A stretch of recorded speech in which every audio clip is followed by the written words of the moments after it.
Bonjour à toutes et à tous. Je me réjouis de pouvoir partager avec vous un certain regard sur deux processus, deux voies qui, à mon sens, peuvent nous soutenir dans comment exprimer nos rêves et nos aspirations en ce monde. Très vite, je me suis aperçu de similitudes concernant ces deux voies que sont les accords Toltec et la communication non violente. J'ai vu des similitudes, d'où cette série de podcasts. Je vais tout d'abord vous amener une introduction de chaque processus, en commençant par les accords Toltec. Alors les Toltec, c'était une nation qui vivait vers l'an 1000 au sud du Mexique. C'était un peuple qui se considérait comme des artistes de leur vie. C'est-à-dire, fondamentalement pour eux, il y avait cette notion de créativité. Je crée ce que je souhaite vivre dans ma vie et ainsi je donne mon accord pour vivre ce que je souhaite vivre dans mes choix de vie. Ce qui explique un petit peu cette terminologie de accord Toltec. Des choix pour vivre ce que j'ai envie de vivre. Alors, ces accords, comment ils sont parvenus jusqu'à nous? Et c'est un certain Don Miguel Ruiz qui a une maman guérisseuse et avait un grand-père chaman qui appartenait à une lignée, la lignée des chevaliers de l'Aigle. Alors, l'Aigle, il faut savoir que c'est une des images qui est en lien avec cette sagesse Toltec. L'aigle, c'est la maîtrise de l'intention, et l'intention, c'est l'amour. Et puis, vous avez auparavant deux autres images. La première, c'est le jaguar, qui va parler de la maîtrise de l'attention, porter attention à. Et ensuite, la deuxième image, c'est le papillon, c'est la maîtrise de la transformation.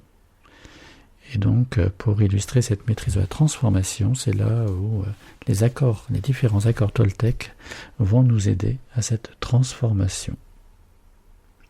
Donc, Don Miguel Ruiz, il baigne en tant qu'enfant dans cette sagesse Toltec, mais finalement n'est pas très intéressé. Il trouve cela un petit peu trop vieillot et il choisit au niveau de ses études plutôt de se tourner vers tout ce qui est scientifique et notamment la médecine. Et il devient neurochirurgien. Dans les années 70, par contre, il est victime d'un accident de voiture et il vit une expérience de NDE, Near Death Experiment, c'est-à-dire une expérience de mort imminente qui évidemment le secoue beaucoup. Et il a comme ça un élan de demander autour de lui, sous le regard de la sagesse Toltec, une explication de qu'est-ce que c'est, que ça veut dire, ce qu'il a vécu. Et face à ces réponses, son intérêt est grandissant, si bien qu'il va faire un travail de modernisation. Il va s'inscrire dans cette même lignée des chevaliers de l'Aigle finalement, et va être ce porteur de flambeau de transmission de cette sagesse Toltec au travers de 5 accords. Voilà pour ces accords Toltec. La communication non violente, c'est un concept qui a été introduit à la fin des années 70, début 80, par Marshall Rosenberg. Ce docteur en psychologie clinique, qui a été l'élève de Carl Rogers, avait déjà donc une façon d'être et de travailler en lien avec l'empathie, envers le respect de l'autre. Et par contre, il était personnellement touché affecté par la violence dont il pouvait être témoin autour de lui, et avec quelque part une incohérence pour lui de voir un être humain capable autant d'un côté de bienveillance envers l'autre, et puis avoir autant de plaisir à avoir de la violence aussi envers l'autre.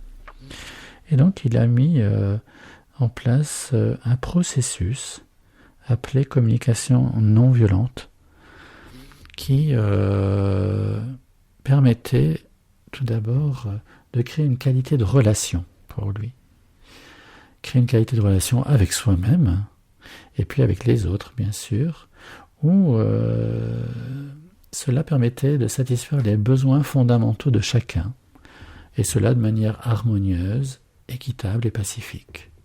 De ce fait, ce processus amène tout d'abord une capacité à avoir de la clarté sur ce que nous vivons et ce à quoi nous aspirons, avec un temps d'auto-empathie, pour avoir une expression précise de ce que l'on a découvert, si nous le souhaitons, et ça va être l'assertivité, et puis nous permettre aussi d'avoir une ouverture vers un dialogue sincère, une écoute authentique et respectueuse de l'autre, et ça c'est de l'empathie. Pour Marshall, il voyait que ce processus pouvait permettre de faire véritablement nos choix de vie en interdépendance avec les autres, et ce, dans un esprit de coopération, de respect, de reconnaissance de chacun dans ce qu'il vit et dans ses aspirations du moment.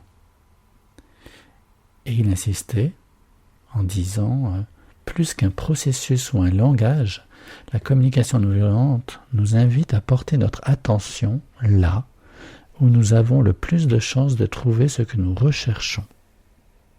Accord Toltec et communication non violente ont aussi déjà une base dans ce qu'on appelle la spiritualité, en tout cas le développement spirituel. Vous allez pouvoir mettre plein de mots. Je vais peut-être préciser ça après. Mais je crois que Marshall Rosenberg, pour lui, envisageait véritablement, là aussi, la CNV, la communication non violente, sous un angle spirituel.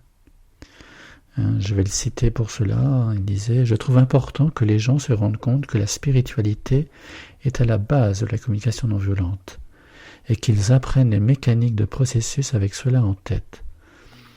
C'est réellement une pratique spirituelle dont j'essaie de faire la démonstration en tant que mode de vie.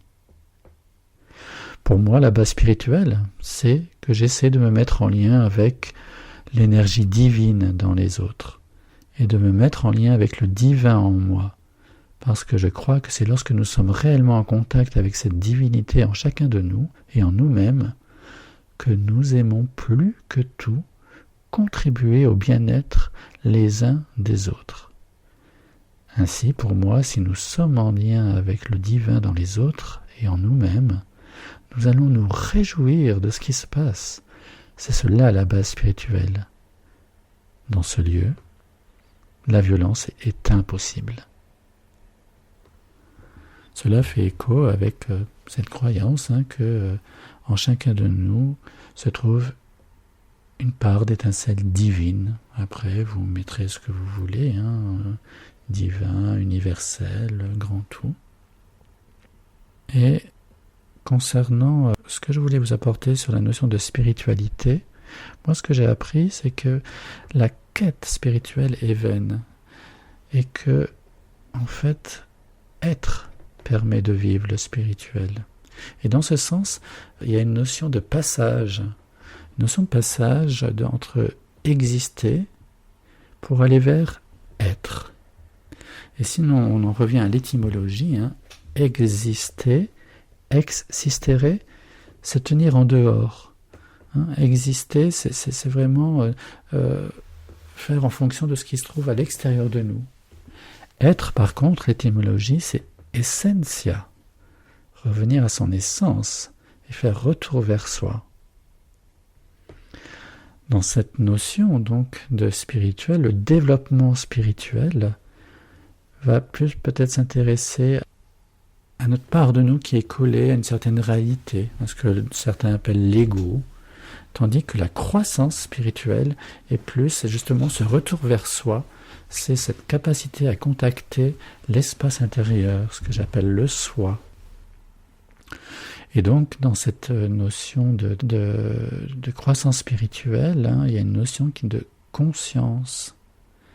Et c'est pas ma conscience qui va là se révéler, mais c'est plutôt la conscience qui est présente en chacun de nous. La conscience est la même puisqu'elle est issue de la source, de la matrice, de l'univers à nouveau. Vous mettez le mot que vous voulez. Donc, c'était intéressant pour moi de mettre cette petite précision sur cette notion de spiritualité. Alors nous allons enchaîner désormais sur les fondamentaux des accords Toltec et les fondamentaux de la communication non violente. Pour cela, je vous donne rendez-vous dans le prochain podcast. À bientôt.